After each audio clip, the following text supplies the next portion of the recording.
You want to know how I spent my Friday evening?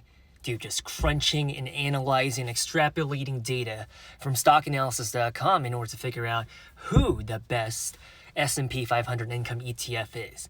And I'm going to be honest with you, the results were pretty shocking to say the least, because on the internet, by the way, this is not relevant for you unless you like dividend-paying investments with the yield of at least like 10, 11, 12%.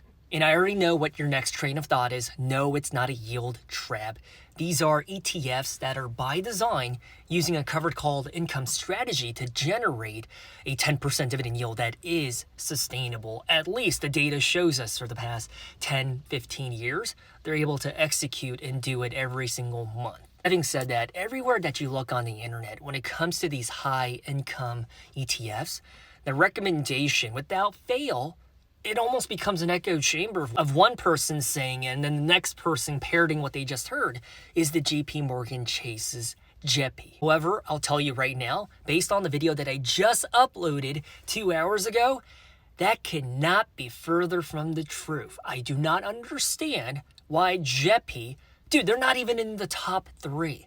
As a matter of fact, based on the math and the numbers, the third best S&P 500 income ETF is the NEOS SPY-E. JP Chase JEPI? No.